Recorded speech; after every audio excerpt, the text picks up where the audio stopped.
स्वागत है। नडियाद शहर के जवाहर नगर इलाके में कुछ लोगों ने युवक पर चप्पे से हमला कर दिया। नडियाद शहर के जवाहर नगर इलाके में पुरानी रंजिश को लेकर कुछ लोगों ने युवक पर चाकू से हमला कर दिया। घायल युवक को इलाज के लिए नडियाद सिविल अस्पताल में भर्ती कराया गया। कमलेश कुमार टेलियानी अमित शू घटना बनी है क्या कारणे बनी? 6 महीना पहला मैंने सरस्वती में मारेलो અને હથિયારો લઈને આવેલા, હથિયારોથી બહુ માર્યું। પછી મને કે પગ પકડ બાકી ખંજર નાખી દઈશું। તો હું ત્યાંથી છૂટો પડેલો, માફી માંગીને સમાધાન કરેલો અને પોલીસ સ્ટેશનમાં કેસ કરેલું મેં એ વાતનું। પછી એ લોકોએ પતાવ્યું તો અમે સમાધાન અમને મોટું કરવું નહોતું એટલે સમાધાન કર્યું। પછી આજે હું વાળ કપાઈને નીકળતેલો તો 3-4 દાડાથી મારા પાછળ પડેલા મારવા માટે, ભાઈ તે કેસ કેમ મૂક્યો મારા ઉપર। ને પછી આજે દુકાને અમે એમને કીધું ભાઈ સમાધાન કરીએ તો ડાયરેક્ટ ઘરે ગયો અમારા, અને ઘરે 2 લેડીઝો જ બેઠી હતી। તો અમે કીધું જેન્ટ્સ જોડે જઈને વાત કર દુકાને, તો એ ઘરે ગયો, ના માન્યો। પછી અમે લોકો ઘરે લેડીઝો બેઠી હતી ને એમના અમે જેન્ટ્સો મોકલી અને ધમકીઓ આવીને ગયા। પછી અમે લોકો ઘરે મોકલ્યું એટલે દુકાને એને મોકલ્યું ભાઈ જઈને દુકાને વાત કર જેન્ટ્સ જોડે। તો દુકાને આવીને ડાયરેક્ટ એને દાદાગીરી કરી ભાઈ હું મારા માણસો બોલાવું છું, આજે તમારા ભત્રીજાને મારીશ, તમને મારીશ તો તમારા છોકરાને મારીશ।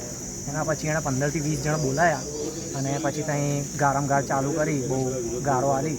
એમાં મારા કાકા છોડાવા વચ્ચે પડ્યા, ભાઈ સમાધાન જ કરવું છે, અમને બહુ મોટું નહીં કરવું। તો એમાં એક નીલુભાઈ કરીને હતા, એમને છોડાવા વચ્ચે પડ્યા તો એમને ખંજર કાઢીને હાલ દીધું, ભાઈ હાથે હાલ મારી દીધું। આ જે ખંજર માર્યું એ કોણ હતા? વિશાલ તળપદા કરીને કોક હતું અને એ લોકોનું રહેવાનું છે પ્રગતિ બાજુ છે અને મંજીપુરા બાજુ આવર જવર કરે છે। એ લોકોનો પટ્ટો આખો બીજો છે સંતાના બાજુથી અને એ લોકો મંજીપુરા શું લેવા આવે? આ કેટલા લોકો હતા હુમલો કરવા માટે? 15 થી 20 જણ હતા। છેલ્લા ઘણા સમયથી અમારા વિસ્તારમાં વોર્ડ નંબર 3માં અસામાજિક તત્વો બહુ ફૂલ્યા ફાલ્યા છે। એ લોકો ખુલ્લેઆમ દારૂનો ધંધો કરે છે। એ હવે કોની છત્રછાયામાં કરે છે એ એમને જ ખબર છે, પણ રેસિડન્સ એરિયામાં આ રીતના અસામાજિક તત્વો ફૂલે ફાલે એ સમાજ માટે ઠીક નહીં। વોર્ડ નંબર 3માં ફક્ત સિંધી સમાજ નથી રહેતું, સિંધી સમાજ છે, ગુજરાતી સમાજ છે, વણકર સમાજ છે, બધાની બેન દીકરીઓ ત્યાંથી અવર જવર કરતી હોય। એક જ મેઇન રોડ છે અને આ મેઇન રોડ ઉપર ઊભા રહી રોજ સાંજે 5-6 વાગ્યા પછી તમે ત્યાં જુઓ તો ખુલ્લેઆમ દારૂનું વિક્રેતા થાય છે। બેન દીકરીઓ નીકળતી હોય એમનો પીછો થાય છે, ફૂલ સ્પીડમાં બાઇકો મારીને એમને કટ મારવું, એમનો પીછો કરવો, એમને હેરાન કરવું। સવારે 5 વાગે 6 વાગે લેડીઝો મંદિર જતી હોય તો એમને હેરાન કરવા।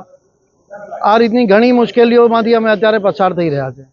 તંત્રને, પોલીસને અમારી એક જ એમને વિનંતી છે કે ત્યાં અમને એક પોલીસનો પોઈન્ટ આપી અને આ રીતના અસામાજિક કામો બંધ થાય, અથવા અમારા સમાજને કે અમારા એરિયાના જે છોકરાઓ આની લડત લડે એમને મદદ કરે અથવા એમની વાત સાંભળે કે હકીકત શું છે શું નહીં।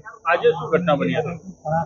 આજે અસામાજિક તત્વો એક દુકાન ઉપર આવી અને કોઈ જૂની અદાવત રાખી અને સીધો છરાથી એમની ઉપર હુમલો કર્યો અને પૈસા લૂંટવાનો કોશિશ કરી અને એમની સાથે મગજમારી થઈ। એમાં અમારા ઘણા આજુબાજુના દુકાનદારો એમને બચાયા, નહીં તો આજે એમનું મર્ડર પણ થઈ જાત।